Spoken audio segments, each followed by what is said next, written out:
जी इस वक्त मैं मौजूद हूँ मदीनातुल औलिया, जिसे सरजमीन औलिया मुल्तान भी कहा जाता है। ये नाम इसको इसलिए दिया गया क्योंकि यहाँ बहुत सारे मज़ारात हैं और पीर साहिबान मदफून हैं। मुल्तान सिर्फ पाकिस्तान का नहीं बल्कि दुनिया भर का कदीम तरीन शहर। मुल्तान पाकिस्तान का 5वें नंबर पर बड़ा और सनती शहर है। ये एक ऐसा शहर है जिसका जिक्र कबल तारीख मिलता है जो अब तक आबाद है। मुल्तान के पुराने होने का अंदाज़ा आप इस बात से लगा सकते हैं कि किताब तारीखुल पंजाब में है कि मुल्तान एक ऐसा शहर है जो तूफ़ान नूह के वक्त भी मौजूद था। इब्नुल फ़क़्क़ा हमदानी 279 हिजरी में अपनी किताब में बताते हैं, जिसका तर्जुमा कुछ ऐसा है कि आदम हिंद में सरांदीप पहाड़ पर और इबलीस को मेसान में उतारा गया। याद रहे कि मुल्तान का पहला नाम मेसान ही था। मुल्तान दरियाए चिनाब के किनारे पर आबाद है। इससे पहले यहाँ दोनों तरफ दरिया बहा करते थे, जो कि मुल्तान के कुदरती दिफा का बाइस भी बनते थे। इसीलिए मुल्तान पर हमला करना बहुत ही ज़्यादा मुश्किल था। हिंदुओं की सबसे पुरानी किताब ऋग्वेदा, जो कि इंसानी तारीख की सबसे पुरानी किताब है, वो भी मुल्तान में ही लिखी गई। अगर मुल्तान के महलों वक़ू की बात करें तो खरासान, फारिस और ईरान से आने वाले तिजारती काफिले या जो कि हमले के घर से आते थे, उन्हें भी मुल्तान से होकर गुजरना पड़ता था। इसलिए तारीख में यहाँ पर बहुत सारी किताबें भी लिखी गई। अगर लोगों की सहूलियात की बात की जाए तो मेट्रो बस सर्विस इस फहरिस्त में सबसे पहले है। इस महंगाई के दौर में जहाँ पेट्रोल इतना महंगा है, लोग मेट्रो बस सर्विस से बहुत फ़ायदा उठा रहे हैं, जो कि नवाज दौर में बनाई गई थी। जैसे कि कैमरा मैन आपको दिखा सके, मेरे पीछे मेट्रो बस सर्विस का ट्रैक भी है। तो जी जिस तरह आप देख सकते हैं, इस वक्त मैं मौजूद हूँ कासिम बाग स्टेडियम के बाहर।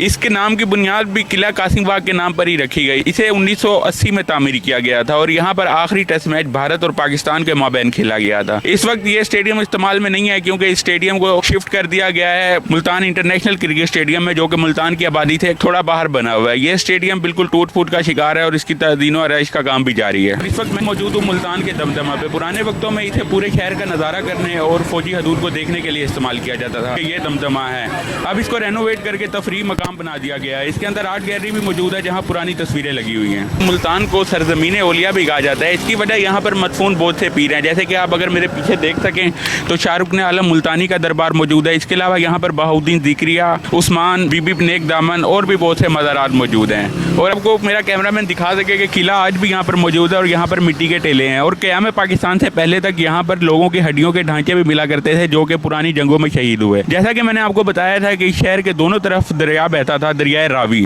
और जो कि शहर का दिफा भी करता था। 2500 में जब सिकंदर आदम ने यहाँ पर हमला किया तो इसकी वजह से बहुत मुश्किल से मुल्तान में दाखिल होना पड़ा। उसके बाद जब उसने किले का मुहासरा किया तो मुल्तान के सिपाहियों ने उस पर तीरों की बारिश कर दी, जिसमें से एक तीर आकर सीधा उसके सीने में लगा, लेकिन फिर भी सिकंदर आदम मुल्तान का दिफा कर गया। जैसा कि मैंने आपको बताया कि यहाँ पर बहुत सी जंगें लड़ी जाती रही, लेकिन फिर भी कोई भी इस किले या इस शहर को सफ़र हस्ती से नहीं मिटा सका।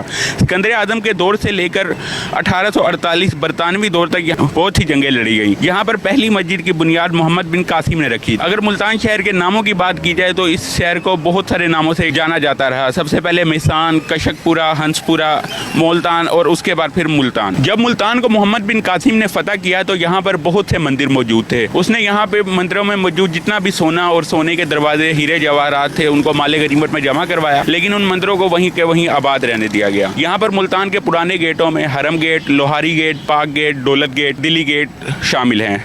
इन गेटों के अंदर पूरे शहर बसा करते थे और एक हर राजा की रियाया होती थी। इन गेटों से बाहर और आने जाने वाले लोगों को पूछताछ की जाती थी और इन सब के लिए मुश्तरका बाथरूम सिस्टम, सेवरेज सिस्टम भी उस दौर में भी मौजूद था।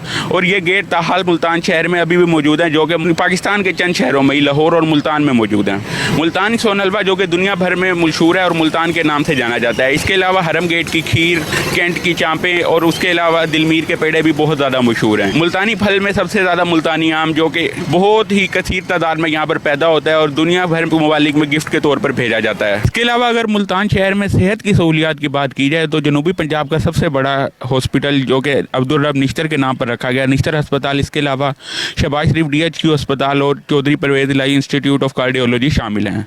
मुल्तान शहर में अगर रेलवे स्टेशन की बात की जाए तो इस वक्त मैं मुल्तान के सिटी रेलवे स्टेशन पर मौजूद हूँ।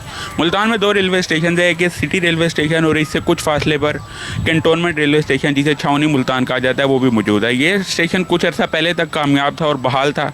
अब इस स्टेशन को बंद कर दिया गया क्योंकि इसकी बिल्डिंग बिल्कुल टूट चुकी है। अब यहाँ पर सिर्फ कार्गो का सामान तैयार किया जाता है। अगर मुल्तान शहर में रेलवे की बात की जाए तो रेलवे के ट्रैक्स 8889 किलोमीटर तक पूरे मुल्तान शहर में फैले हुए हैं। तो ये थी हमारी मुल्तान की रिपोर्ट। कैमरामैन वसीम अकरम के साथ दाऊद अली, सी न्यूज़ मुल्तान।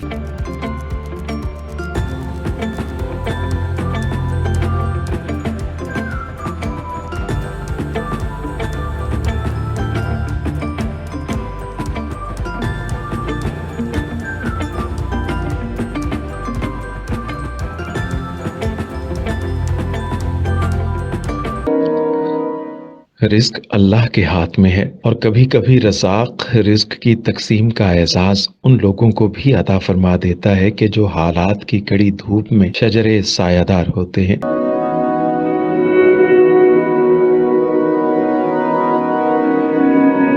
मुल्तान में सुल्तान फाउंडेशन की जानिब से मुख्तलिफ मकामात पर सैकड़ों अफराद के लिए सुल्तान दस्तरखान सजाया जाता है।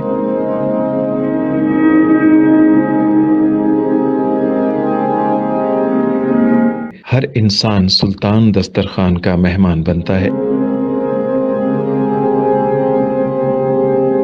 बिलाशुबा सुल्तान फाउंडेशन इंसानियत का काबिल फ़ख्र सरमाया है और भले ही ऐसे इदारे हों या अफराद, वो गुर्बत व इफलास के सुलगते सहरा में एहसास की छतरियां बनते हैं।